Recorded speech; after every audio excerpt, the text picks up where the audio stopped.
We talked a little bit about Miriam, Yocheved, and Batya. There are many other women in our history, whether it's Sarah and Rivka and Rachel and Leah, and so many others. So I wanted to talk about all the ladies, but there's not going to be much time. We're going to talk on one of them, just to see the power of a true, powerful Jewish woman. So you know the famous story with Rachel. There's a verse in the book of Yirmiyahu. This is in the chapter 31, where it says that Rachel is crying on her boys. Rachel mevaka al banea. She's crying when she sees the boys. And then, of course, the Kadosh Baruch Hu says, "Beni kolech mibechi." You don't have to cry. Ve'enayich midima. Wipe away your tears, because I have listened to your prayers. There's sachar lepulatech. There's a reward to your actions. V'shavu banim legvulam. And the boys came back to their borders, so to say. The Midrash says that at the time of the exile, when Beit HaMikdash was destroyed, this was a big thing. In Shamayim, the whole heavens were shaking. You're destroying Beit HaMikdash, they're all going to be exiled. Came Avraham, Yitzchak, and Yaakov, and they walked in and started praying. Hashem, please, have marachamim. Didn't work. Came Moshe Rabbeinu, started praying, didn't work. Came Rachel, and she stood in front of Hashem, and she told to Hashem, you know, remember Hashem, how much I wanted to marry my true love, Yaakov, that handsome guy with the hair pulled to the back and a leather jacket, how he came on that Harley Davidson that day. So Rachel says, remember how I fell in love with my true love, Yaakov? I wanted to marry him, had to wait 7 years. Then came the time when my father, that cheat, came and told me, listen, you're not going into the chuppah, we're going to extend your sister. And me and Yaakov, we had signs that it's not going to happen. And last minute, Rachel backed up. And she gave Leah the signs. She says, remember when I gave in? Remember when I gave in my honor, my respect, my position, my true love? You know why I did that? Because I didn't want my sister to be humiliated. I didn't want my sister to suffer. I was willing to give up everything, so my sister will not have to go through shame and humiliation. Look how much she was crying the whole time. It says that Leah, her eyes were soft because she was crying all the time. Because she knew if Rachel goes to Yaakov, who am I going to go to? I'm going to go to Esav. So Rachel says, don't you remember that when I did that? Don't I get some type of credit on this one? And Rachel says to Hashem, I am basar vadam, I am flesh and blood. And if I was able to give up my honor, she says, lo kineti, was jealous, so to say. So you, the master of the universe, you're jealous in a nation that came and did something? Sure enough, I'm sure you can forgive. And needless to say, that's when Hashem told her, okay, wipe your eyes from tears. Yes, sachar lipulatech. There's a reward to your action, what you did then with Leah. V'shavu banim legvulam. And the destruction stopped, and then 70 years later, they came back to Eretz Israel. So it was such a huge act what Rachel did. She gave over everything just not to shame her sister. That's a huge, huge act. And you see from that women have the power to give hope. Women have the power to do so many huge things. You know, one of the greatest things that women got as their task is to raise kids. It's called Tsar Gedul Banim. This is what Chava was cursed. Be'etzev tildi banim. It's going to have a lot of sorrow carrying the baby for 9 months and going through pregnancy and labor and then raising the kids. So women have a lot of unique qualities. And you know, when it's talking about the kids, I just want to do a sidetrack, because usually the husband is working, he's out, whatever. I know now many women that are working too, but women are the more with the kids. Women have the more influence on the kids to affect them. I can tell you it's one of the worst things for a parent to look at the kid and to see that the kid is going the wrong path. How many people that are observant and they see the child going and marrying off a non-Jew or going in all sorts of places, what a sorrow it causes to the parents. You know, the kids can cause the unbelievable sorrow to the kids, to the parents. And the wife, the mother, has so much power in the education of the kids. That's again what I said before, Bet Israel, the house of Israel. And sometimes I see now in our generation that unfortunately so many people men and women, they're so neglecting the kid. They don't want to deal with the kid. Here, look at the screen. Play with the screen. I don't want to deal with you right now because I want to look at the screen. And this is such a bad thing. This is, if you have to take something out of tonight, is just understand how precious the kids are. You know, there's a story with the Ben Ish Chai that one time a woman met her friend and told her, don't ask, my husband is such an amazing husband. You know how much jewelry he bought me? You know how much diamonds and rubies he gave me? And do you want to see it? The friend says, of course, why not? She comes with these beautiful necklaces and rings and bracelets. And she's like, wow, they are beautiful. These diamonds are amazing. So the friend tells her, do you have diamonds? Does your husband, did he give you diamonds? So she tells him, yeah, I have diamonds. She was like, I want to see your diamonds. She says, no problem, wait here a few minutes. She goes home and she brings her kids. And she says, this is the first diamond, look how polished he is, look at this, this is another diamond, look at the midot that he has, this is another diamond. The Ben Ish Chai says that all the diamonds in the world are not even worth the end of the tip of the finger of one child. This is our diamonds. And I see, unfortunately now, it's so painful to see parents neglecting the children. I don't want to talk right now, I'm busy right now. Or, you know, sometimes I go and I see the parents on the phone and the child is like, so now the child is on the phone all day long. So there's so many virtual diseases now that the children are just attached to a screen. And we have to remember that part of the redemption, I mean, I'm telling you all this so you can take ideas to understand what does a woman need to do to contribute in her part of the redemption. Praying, making the house holy. And I'm just going through different details. One of them is the kids. And then again, I'm saying it over and over. It's unfortunate. I sometimes see how the mothers, they take the child to the playground. Instead of playing with the child, they're on their phone. And the child is, Mommy, you're doing great. You know? So it's sad. So our kids are diamonds. And you have to put them first row. They're most important. Their health, their nutrition, what they're watching, what they're educated. These are our diamonds. Now, there's one thing I want to touch, and this is where we're going to conclude, because this is really the point that I wanted to bring out. Because really we can talk about many great women in our history, but we want to see how women are more connected to the redemption. And very interestingly, we just finished a holiday, and we're looking forward to another holiday. Chanukah and Purim. These are not biblical holidays. These are holidays that came after. When you're asking yourself, why do we celebrate Chanukah? I mean, this should be fresh in your mind. You should know why we're celebrating Chanukah. Because there was a miracle. There was a war. We won the war. There was a miracle with the oil. It was an unbelievable miracle. So we made a holiday. The same with Purim. What happened? We were about to be annihilated. There was a miracle. So we have two miracles, and now we have two holidays. That's the only two miracles we had in our history. You know how many miracles we had in the history? Why is there not a holiday for that? Those miracles. There were greater miracles even than that.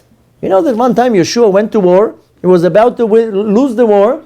Hashem stopped the sun in the sky. The sun didn't move. So he will have more daylight to win the war. I mean, that's a pretty cool miracle. Can you imagine having a holiday? The sun stood, and we had a holiday, and let's say, I don't know what we would have eaten, but we would eat something. But can you imagine a holiday because the sun stood and we had victory in the war? You know how many miracles we had in our history? Why did our sages decide that Dafka Chanukah and Dafka Purim are going to be the holidays that we're going to eat very fattening food? So, must be something in these two holidays. And of course, we're not going to now do a class about Chanukah and Purim, but I can just tell you a tip that the sages at the time, the reason why they announce it as a holiday, because the second year after Chanukah came, Chanukah was in Kafei Bekislev, went into Tevet, that was the time of the miracle, and that's it, okay, the miracle is over, let's go back to our lives. A year later, suddenly they saw, the sages of the generation, they saw the same godly light coming back again. They were like, oh my God, wow, look, it's coming back again. It's coming back again means it's going to continue coming back. And you know, a holiday in Hebrew, the words in English never make sense, because a holiday in Hebrew is chofesh. Chofesh is a holiday. But a holiday in Hebrew is chag. Can't really say festival, but a chag. Why you say chag? Because chag comes from the word in Hebrew lachug, to go around in circles. When you go around in circles, it means to lachug. Even there's a famous children's song, Uga Uga Uga, Bam Bam Gal Nachuga. We go in circles. You know, the hands in the clock, they're called mechogim. So in Hebrew, the word chag is because it made a 360 and came to the same place. So our sages saw this godly light coming back the next year and says, oh, that's a chag. So we'll make it a holiday. And then they had a committee, and they're like, okay, what should we eat? We got to serve something. In Pesach we have matzot, we got to do something for the hungry people. But nevertheless, I mean, that's the jokes around it. Bechlal, now it was Chanukah, and everybody was looking for the sources of sufganiot, of the donuts. It's not even a Jewish thing, by the way. I kept telling everybody, you don't have to eat donuts. The sufganiot, at least, the donuts have a hole. But nevertheless, I said, there's nothing Jewish in them. And by the way, if you really research the thing, it's a total Goyish thing, coming from Germany, from the 15th century. There's nothing to do with Judaism whatsoever. So, but nevertheless, we have to eat something. But the point is that these are two very special holidays, and we're now right in the middle. And these are holidays of redemption. Very interestingly, first of all, we do know that when Mashiach is going to come, all the holidays will be cancelled except these holidays. These holidays we're going to continue commemorating after Mashiach comes. But when you kind of dissect these two holidays, in Chanukah, there was a threat of a spiritual annihilation. On Purim, on the other hand, was a threat of a physical annihilation.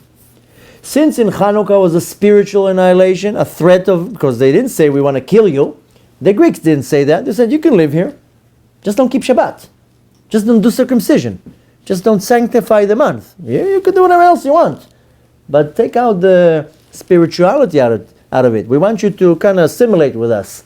We want you to, you can be part of us. You can take from our culture, and you can, enjoy McDonald's and whatever we can offer you. And we don't want to kill you.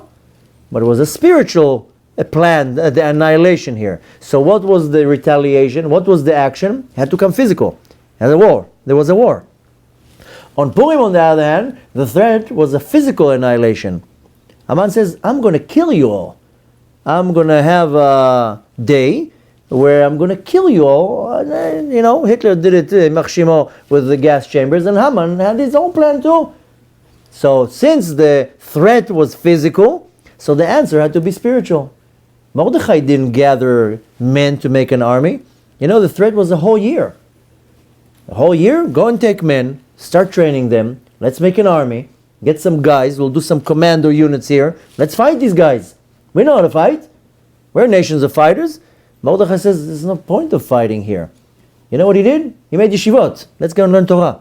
He got all the kids together, started teaching them Torah. That's again going back to the kids. Mordechai won the threat with kids by gathering all the kids in rooms and started teaching them Torah.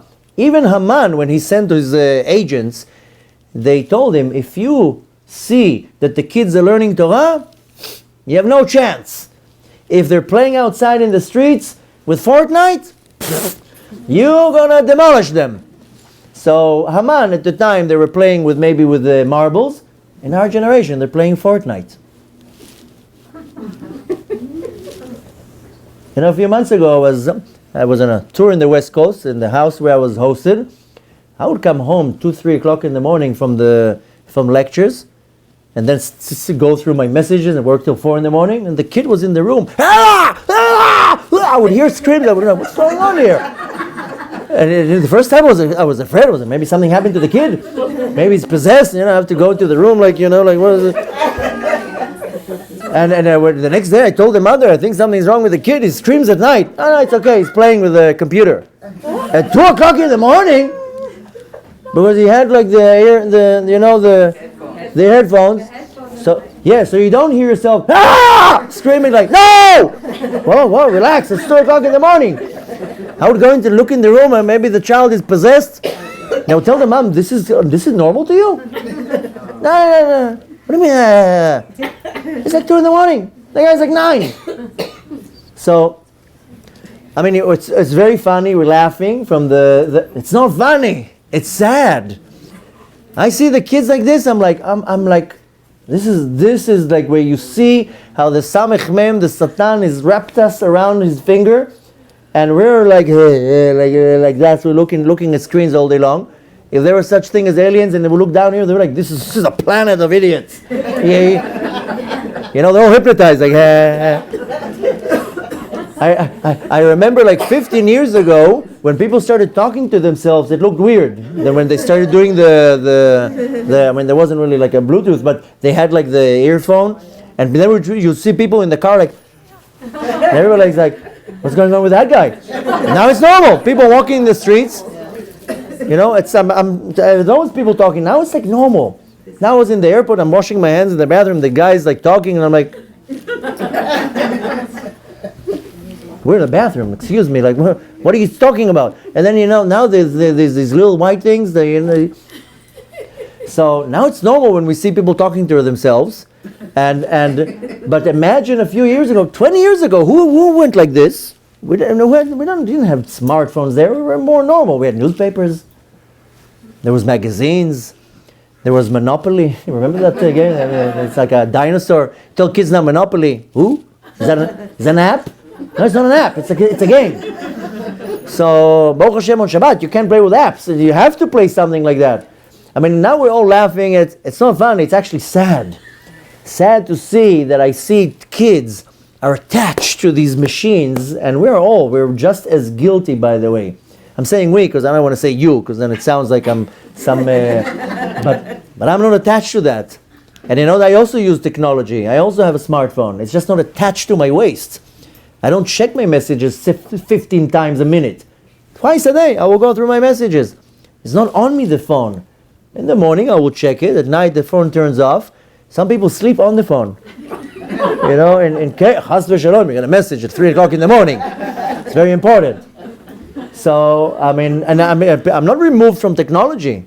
I have computers, I work on the internet, I do everything. But I'm not slave to it. So, not that I'm trying to sound like a big shot, but I use the word we because I don't want to say you. But it's very sad. It's now everything, and you know these phones and everything is very, very helpful. You can do so many things with it. But when we become slaves to that, Shem Yerachem, and we are slaves to so many things. 3 years ago, I gave a class, a very long class, can find it online. The title of it is Mashiach is Coming, Are You Ready? It got like 1.5 million views, affected tens of thousands of people moved to Israel. I mean, it was a very powerful lecture. And I explained there about the physical war that we have hovering above us as a threat, and there's also a spiritual war. And this war is called Gog Magog, where I go in depth and I explain how this Gog Magog can be missiles. Then we're not far away from that. You can't ignore the reality. We have a lot of enemies that they have a lot of nuclear bombs, and there's enough cuckoos out there just to press a button if they sneeze. But on the other hand, this Gog Magog, Gog, Gigim, in Hebrew means thoughts. And this war is the war of thoughts. Everybody has something going on in their mind. It's all day long we're troubled. And I like calling it the war of screens, because we're all day long around screens. We are a planet of screens. There's more phones than people in the world. Some people have 3 phones. So we are in such a danger. And nothing changed. Not in Hanukkah, not in Purim, not in Pesach, in Mitzrayim. I mean, these are exiles from thousands of years ago. But nothing changed in our generation. You know what's the problem? That we have all the exiles in one shot together. We are in Mitzrayim, we are the problem of Greeks, we have the problem of Persia, we have all the problems together. In Mitzrayim, we're still slaves. Until today, we're all slaves. To our jobs, to our phones, to everything around us. To the mortgage, to the lease, to whatever it is, we're slaves. Very few people are not slaves. And then we have Chanukah. We are amongst the Greek mentality. And it's called the modern age. Sports, education, entertainment, movies, opera. And there's nothing wrong with that, but not when it becomes my life. That's the Greek methodology. Sports, where do you think sport came from? Sports came from the city called Sparta, and the Greeks brought it. If you're looking at the idea of sports, it's a very not Jewish thing, because it means one side is the winner, and the other side has to be the loser. That's not a Jewish thing. That marvel and happy for the victory that I made you lose. Jewish is let's win together. Let's both of us be winners, not me putting you down. But nevertheless, now is definitely not the time. And I mean, I know we're after Hanukkah. I have a lot of lectures about Hanukkah explaining the idea of Yavan, of Greek, and how we're sunk into this klippah. We're stuck in this klippah. But nevertheless, so we still have that now. And then Purim, what did they have? A threat of a physical annihilation. We have now a threat of physical annihilation. If you don't agree with me, then you are in such denial that it's unbelievable. There are countries and nations that are saying out in the open, we are going to destroy you. Just yesterday, North Korea said, we're going to turn the world upside down with the chaos that we want to do. These are not like jokes. The Ayatollah in Iran is standing in front of a podium and in front of cameras and saying, I'm going to destroy the small devil and the big devil. America is the big devil and Israel is the small devil. And people are like, he's so funny. No, he's not. 80 years ago, Hitler stood in front of the world and says, I'm going to destroy now half the world. 60 million people died. 50, 60. So even now we have a threat of a physical annihilation. And anybody who doesn't see that, they're living in such denial. Now that doesn't mean you have to be frantic and now go crazy and build a bunker. That's not what I'm saying. You have to build 2 bunkers. But nevertheless, nothing changed, just that we now have all these exile in one shots. Now, very interestingly, like I told you, in Hanukkah there was a spiritual threat. The reaction was war. Purim was a physical threat. The reaction was spiritual. But did you notice that there were 2 women that caused the miracle? In Hanukkah was a lady called Yehudit. She didn't get any credit, unfortunately, but she's the one who started everything. The story says that the ruler at the time, he was called Agmon. Any woman at the time of Hanukkah, any woman that was engaged and about to get married, had to go to this man and he had to be with her, to have marital relations with her before she gets married. And Yehudit was the first brave one who went there and says, oh yeah? Here's a cheese pie for you. Here's a blinchies, whatever she came with. She came with a lot of cheese. He gave him wine, got him a little bit drunk. She's like, hey, let's have fun. I got a beautiful Chardonnay. It's 72. And then he was a little bit dizzy and she chopped his head off. And that's where the victory came from. I mean, she didn't get a lot of credit, but she was our Mossad agent. And then the same thing with Purim. Where do you think the miracle came from? Mordechai came to Esther and told her, I'm very sorry, but you have to work for the Mossad. You have to go behind the enemy lines. You're going to be in the palace for a while. And you're going to have to, pull strings in the palace. So you can look at it in many different ways, but I want to choose to look at it at least today that yes, the women have great responsibility to go behind enemy lines in the time of exile and to do a lot of things. Now, does it mean that the men are worthless? No.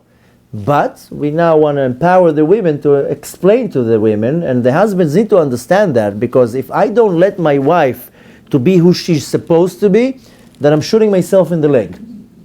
I have to elevate my wife. I have to give her all her needs. And if you don't believe what I'm saying, go to your Ketubah and read what it means. Most husbands don't even know what it says in the Ketubah. They were just busy that day, I don't know what, counting the checks. But, the right way is read your Ketubah. You are obligated to give your wife clothes and food and marital relations and trips to the Bahamas and, go on Kosherika. I don't care. Just spoil her. Here and there are some massages. She's not your maid. She's not your the woman who cooks there. She's not the cook. You want to cook? Hire a cook. So, even though it seems like Judaism is turning it around, that the woman is the one who folds laundry all day long, no, the smart husband knows how to treat his wife the right way. That's why I Chas v'shalom, don't take my words out of context, but I do blame a lot of bad marriages on the husband. When people come to me with marital problems and I see them look, I right away give already 80% problems to the man. I already look at the man as more guilty, because that's usually the case. So, and again, don't take my words out of context and then just say, no, I'm against the men and so on. But usually I see how the nature is. And of course, everybody, it takes two to tango. But the point is that the women need to know their role. The woman is the main part of the house. She's the one who controls the house. She can control the house. She's the one who goes shopping usually for the kosher food. She will prepare the food, that the meal is kosher. She can demand what's going on in the house. She can tell the kids a fortnight, half an hour, not 5 hours. Better not hours at all. But the point is that the woman needs to understand, and so the women tonight, and whoever's watching the classes, you need to understand that you might not are obligated in learning Torah, but you know what power it is when you do learn Torah? And I don't know who came with the misconception that women don't have to pray. Women have to pray. Men have to pray 3 times a day, and they're bound to time. There's no anywhere or any source in the world that says women are exempt from praying. Women say, I don't have to pray. No, you might not be bound to time, but you have to pray at least once a day. At least once. You can choose Shacharit, Mincha, Arvit. But this is halakha. This is not a minhag. And women might not be obligated in many things, but you know what it means when the woman does that? What power it means? When a woman prays, it's like 1,000 men praying. So the point to understand is not what you're obligated. You know what they got all the merit? Because they did it because they didn't have to. I don't have to do it, but I still do it. So first you want to take from now that women are our hope. The women are the ones who are holding the torch. So the women themselves, they need to understand their role. How important that the house is holy, the food, the tarat mishpacha, the family purity, the tzniut, the modesty, everything. What comes into the house, everything. And not only that, push the husband. I know sometimes the husband, Baruch Hashem, I hear from many women, no, my husband is great, he wakes up at 6 o'clock in the morning, he goes to all the classes, great. But a lot of the husbands don't do that. But nevertheless, the woman has to be the drive. You know, I told you already, even in nature, the woman, the female part is always the drive, what moves things around. Even in the relations of the atom, the woman part is the one who turns around and makes the engine. So the woman has to understand her role in the world, and that every little thing that the woman does is massive. Now the husband, on the other hand, has to understand that he has to provide. Look at the Jewish contract that we get married, Ketubah, ancient contract. The whole Ketubah is what the husband owes the woman. That's it. That's what it says. You owe her. You have to do for her. So the husband has to understand. There has to be a relationship of give and take. So we're not here to now talk about shlom bayit issues. We're just trying to take into consideration that, husband and wife want to have a normal relationship, but the husband needs to understand that he needs to make his wife available for her to do her thing. And if she needs to light her candles on time, so you help a little bit with mopping the floor. Nothing's going to happen. Baby told me, husbands are very tzaddikim. Erev Shabbat, pitom they're a tzaddik. Runs away to pray mincha. An hour before Shabbat. No, I have to go to shul. I have to go to shul. They're reading Shir HaShirim. They need me. Come and help me. Maybe grab a kid. Maybe mop the floor. No. Zmanim. I have to be on time. The whole week he prays mincha, if he prays, 2 minutes before Shkia. On Shabbat, suddenly the tzaddik ador. Why don't you help your wife? Make her available. She needs to take a shower before Shabbat. She needs to light the candles, relax, and to be calm, dress nice, with makeup and beautiful jewelry. So a smart man looks at his wife and he says, how can I make her run on the best engine, on the best fuel? So again, this is not a class in shlom bayit and marital relations between the husband and the wife. Just some tips, because people are looking at the videos or listening to the class. Everybody has a role, and the thing is that we have to apply that role in order to bring the redemption. The way to look at it is that we're now battling all the types of the exiles. We have a Mitzrayim, we have a Chanukah, we have a Purim. So if you're looking at the Chanukah and the Purim, the Chanukah needed a lot of spiritual, a lot of physical intervening. That's my actions, my mitzvot, my following of the Torah. And the Purim needed a lot of spiritual help. That's my learning Torah. That's my emunah and bitachon, my faith and trust and praying and so forth. So we have to look at it in many different ways.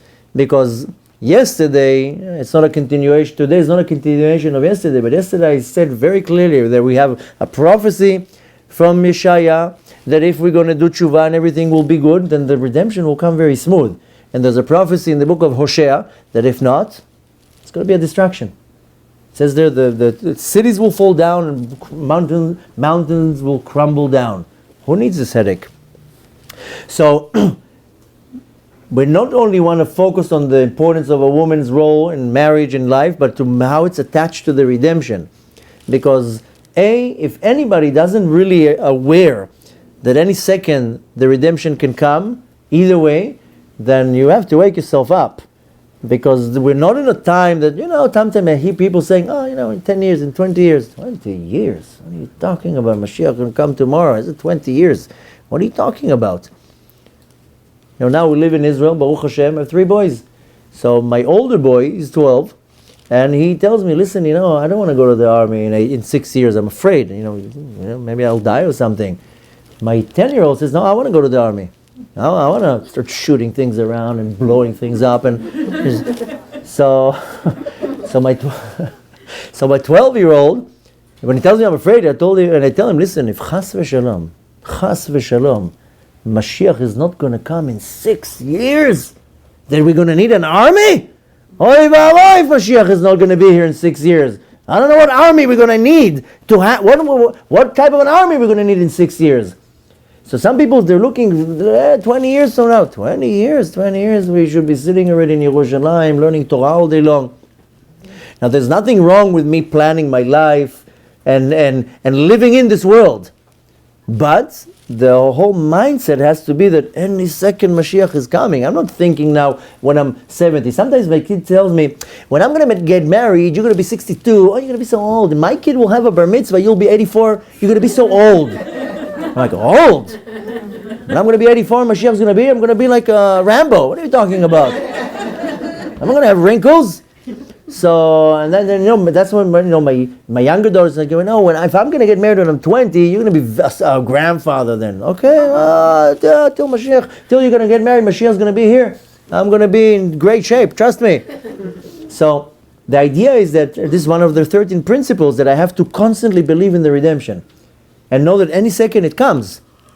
So tonight is not the lecture to give about how you prepare yourself for the redemption. That was yesterday and many other lectures, but to take something out of it, we are so close to the coming of Mashiach that it literally can happen any second. And again, it can happen nice, smooth, if we do tshuva, and it can happen not nice and not smooth and in a devastating war, chas v'shalom, if we don't do tshuva. I live in the north. We live 30 kilometers from Syria. Sometimes we feel the ground shaking. I'm not joking. And it's not earthquakes, it's bombings. There's such a war going on in Syria, and what you see on CNN and Fox is nothing. This is not what's going on really. There's a serious war going on there. We have prophecies, clear prophecies, that before Mashiach comes, there's going to be a huge war in Syria. It says the words Damascus, and exactly it's a prophecy by Rabbi Shimon Bar Yochai in a book called Otzar Midrashim. Then it says there, you want to see a sign when Mashiach is going to come? That before Mashiach is going to come, there's going to be a huge war east of Yerushalayim. All the nations are going to fight, not against Yerushalayim, but it's next to Yerushalayim. And there's going to be a ruler of the place where the war is going to be. And the place name is called Damascus. That's what it says in the Midrash 2,000 years ago. Damascus. And the ruler of Damascus, his name is Niron Mizrahi. That's his name, what it says in the Midrash.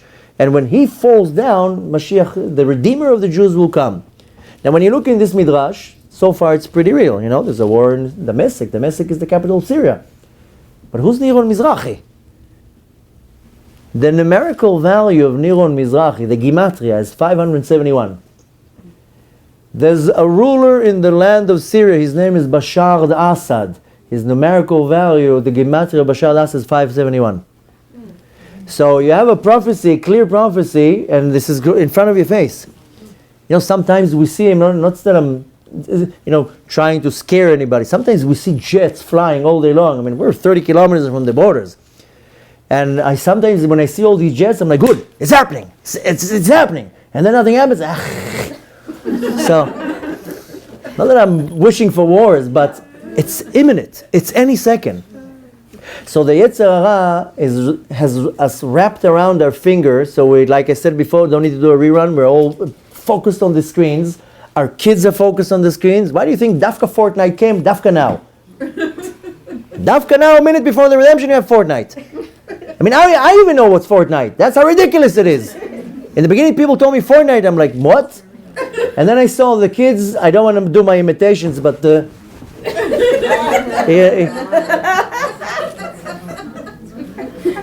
on. I'm not telling you, if there's aliens looking down, they're like, that's what they're doing? That's what they're doing? Excuse me, those stupid dances? Come on, that's what we came to. I even know that. That's how pathetic it is. You know, a year ago I traveled somewhere in the airport. All I see is the kids like, what's wrong with these kids? A lot of sugar in there. And it's not like a nice dance. You know, when I was young, there was breakdancing. There's a lot of talent to breakdance. You know, I don't know, the twist. This is like a stupid dance. I'm sorry. I'm saying that in a funny way, but we have to understand how pathetic the situation is. That our kids are, I'm like looking at kids, I'm like, oh my gosh, we're doomed. If that's where we're going to.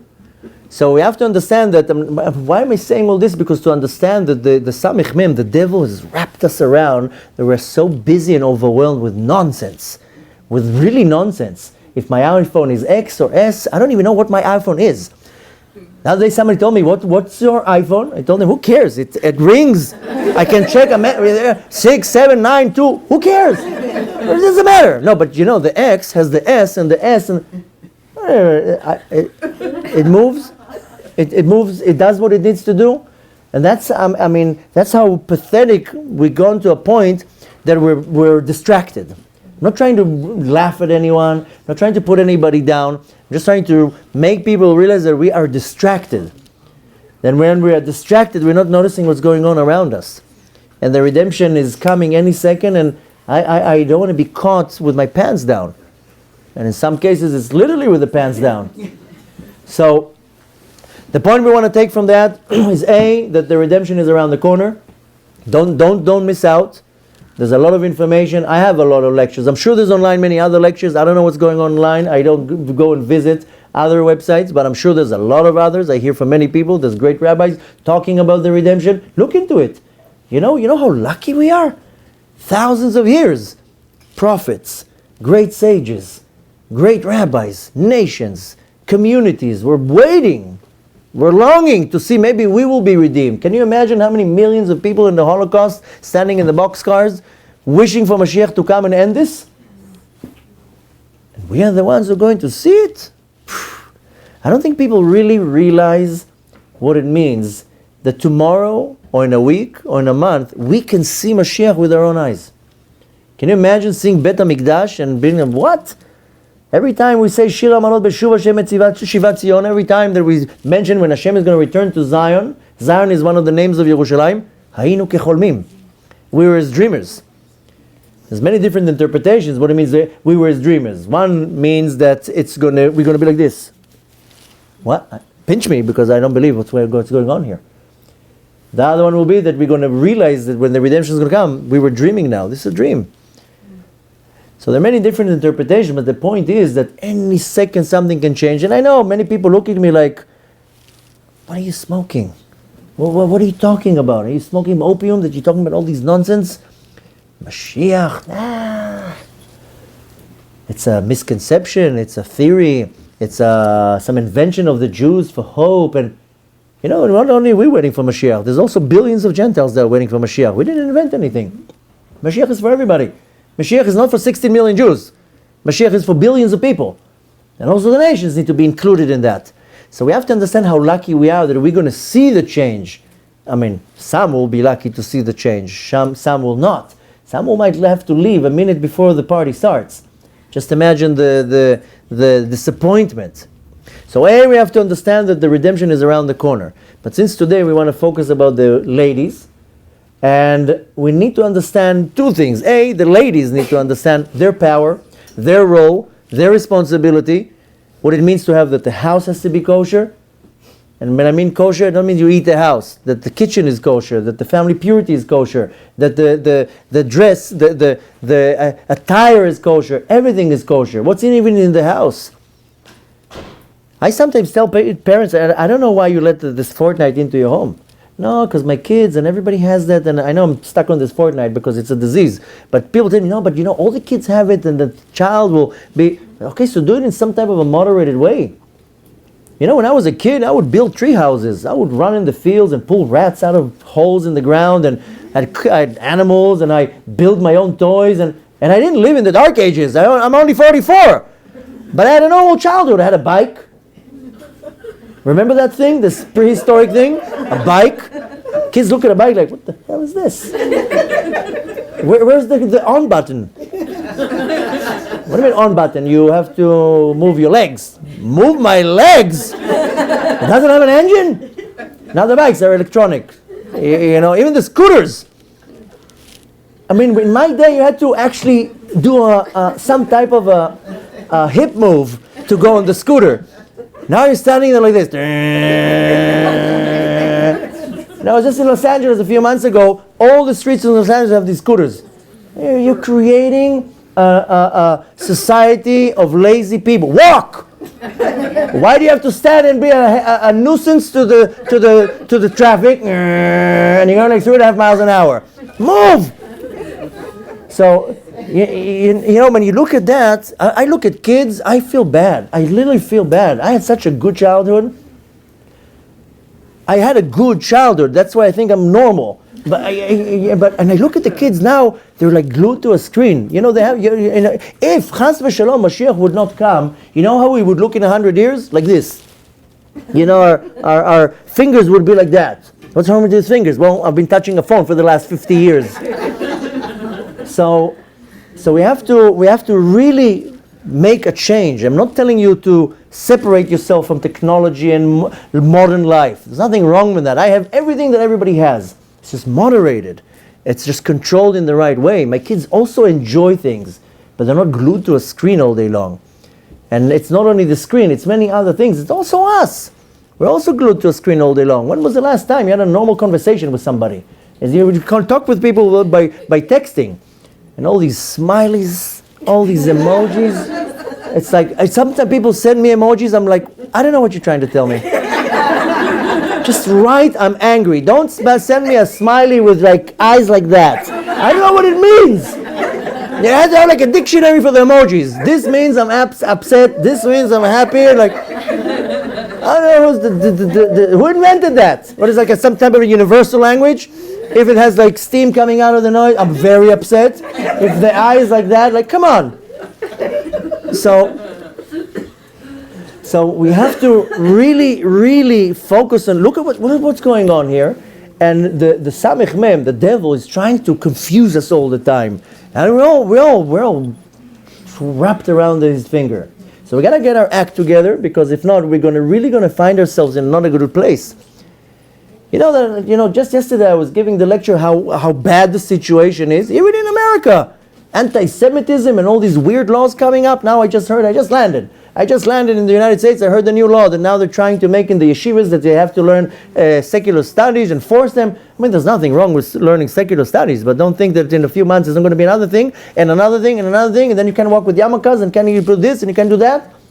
You have to look where it's taking you. And don't you think that anti-Semitism in America? People tell me, no, Israel is dangerous. Dangerous. My 7-year-old goes to school on a bus by himself. The bag is bigger than him. You just see a bag walking.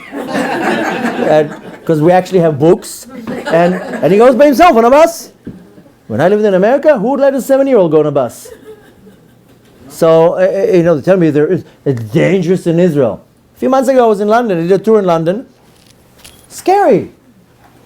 I was hosted in a neighborhood called Hendon. There's two Jewish neighborhoods, Hendon and Golders Green.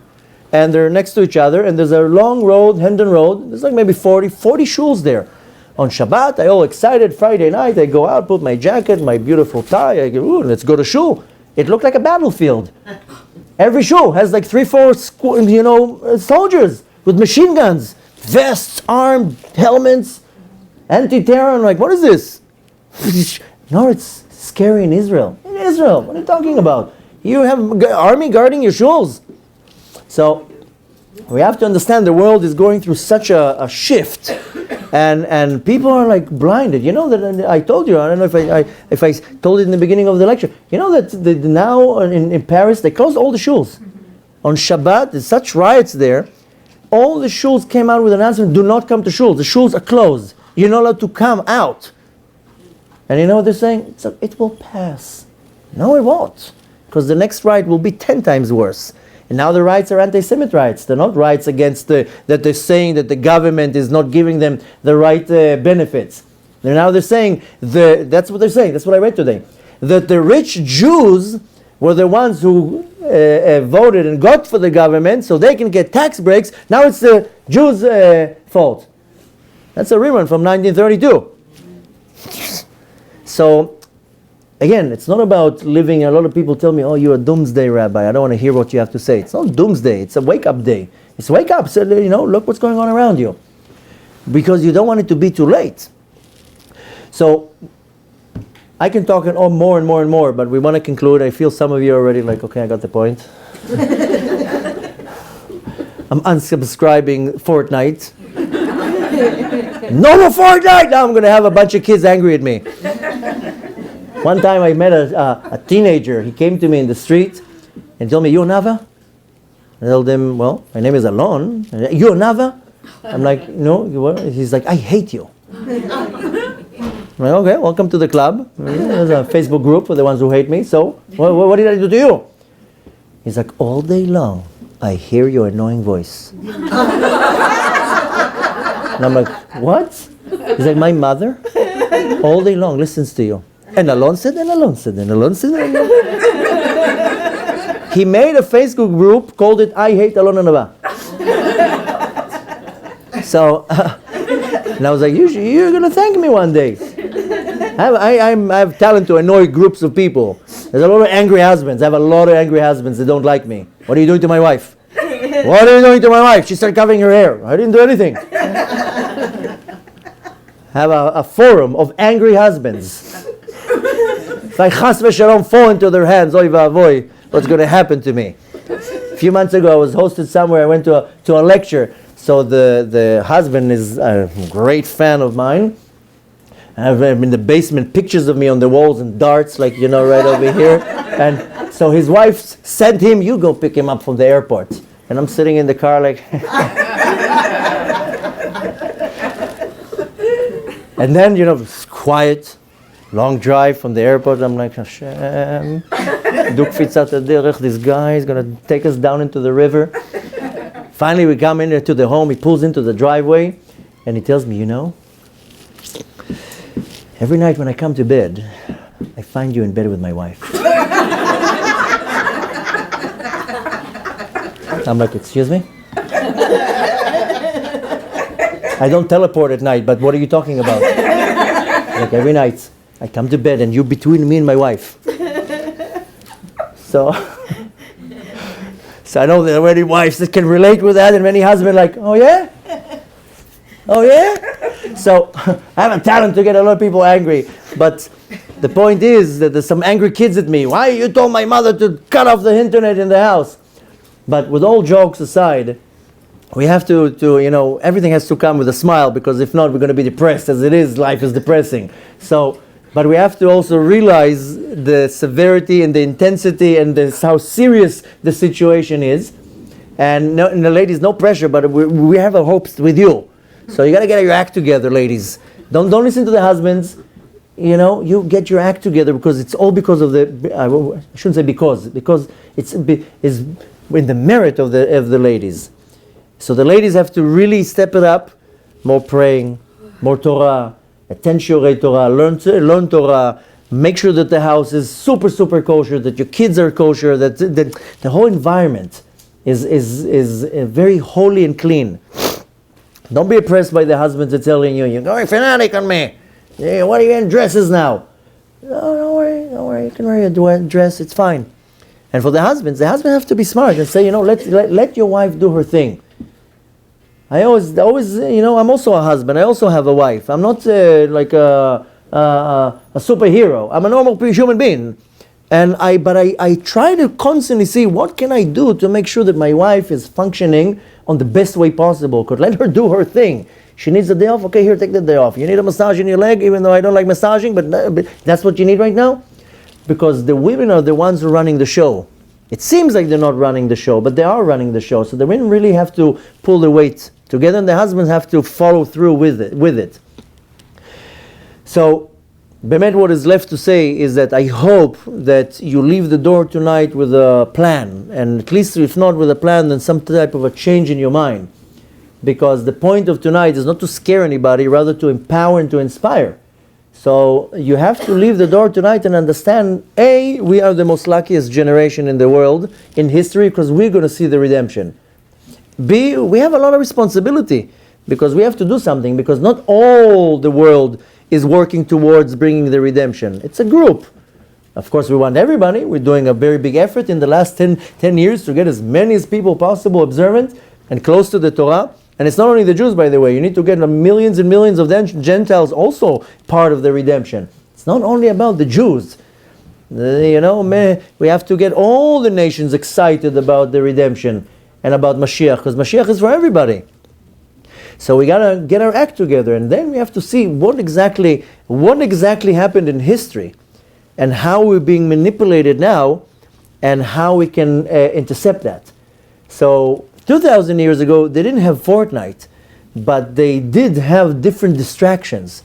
That's where you see Mordechai was very smart. Let me get the kids. Let me get the kids to learn Torah.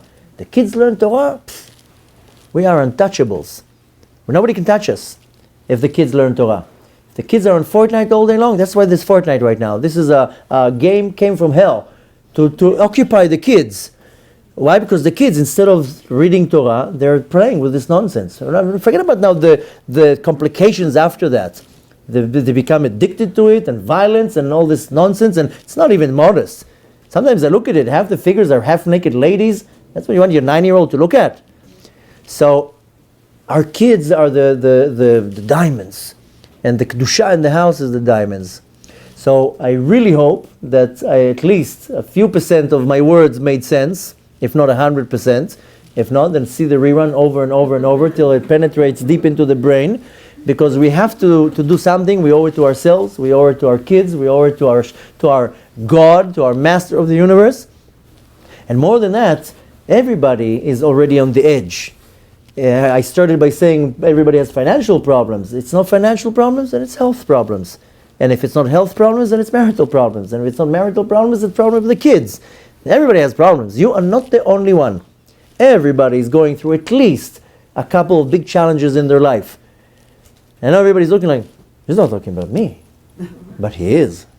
Because we all have challenges. Everybody has a lot of them, and they usually come in dozens. So we have to understand the challenges is not because we did something wrong. People tell me, what did I do that I deserve this? You didn't do nothing. You are a good person. But Hashem wants to tighten the rope around our neck, because you know when we operate, when there's pressure. When you're sitting on a yacht sipping a margarita, you don't think of mincha or reading Tehillim. You're just thinking, where's the next destination? When there's a lot of problems, and the bank is calling, and this is calling, and the court, and this, and suddenly you're not giving a book of Tehillim. I gotta read some. What do I need to pray right now to get rid of this lawsuit? So Hashem is putting a lot of pressure on us, so we can get our act together. So I hope that we can get our act together.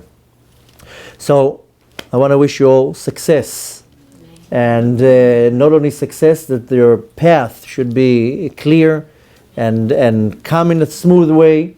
We're up to a very bumpy ride, but we can survive bumpy rides. We went through some bumpy times, but the point is that this is something that I didn't mention. We're just going to add that, because we have a lot of challenges in our generation, but there's one ultimate challenge that hopefully, if you want to take at least one thing from tonight, is to understand that we lost 2 temples. We had 2 exiles in the first Beit HaMikdash and the second Beit HaMikdash. The first exile of Beit HaMikdash, we actually came back to Yerushalayim. And the first Beit HaMikdash was destroyed because of idol worship, forbidden relations, and bloodshed. All the sins that we have now. We also are guilty in forbidden relations. Everybody, don't think everybody's guilty. And needless to say, idol worship. Idol worship doesn't mean that you bow on the ground to an idol. It means that you make something your idol. Your phone is an idol because you can't live without it for more than 3.5 seconds. And bloodshed? How people didn't treat each other? This is worse than bloodshed. But since the sin was revealed, then the length of the exile was revealed. 70 years. The second Beit HaMikdash was destroyed because of one sin. Sinat Chinam. Hate for no reason. Since the sin is not revealed, then the length of the exile is not revealed. And up until today, we are in exile, not because anything else, but Sinat Chinam. Everybody hates each other. He wears a hat like that, and he wears the hat like this. And he's a Haredi, and he's an Orthodox, and he's a Ashkenazi, and he's a Sephardi, and he makes more money than me, and his wife is more attractive than mine, he's more popular, he's more this, he's more that. Somebody has $3 more than another person, is already jealous. I mean, the Sinat Chinam that's going around is destructive. So we have to understand that with all the junk around us, we are also fighting amongst each other all day long, everywhere I go, this hate, for no reason, for nothing. So we got to really look around us and to understand what we need to do to change the situation and change the reality. Bezrat Hashem, if we really take our task serious, then we're going to be the ones who carry the merit that because of us, mainly the women, no pressure, that the redemption will come much, much faster and much, much, much smoother. And Bezrat Hashem, may we all merit to see the coming of the redemption with our own eyes, with our own physical eyes, but it should be with bechesed berachamim, with kindness and mercy and sweetness, and we all gather finally around Beit HaMikdash in Eretz Israel.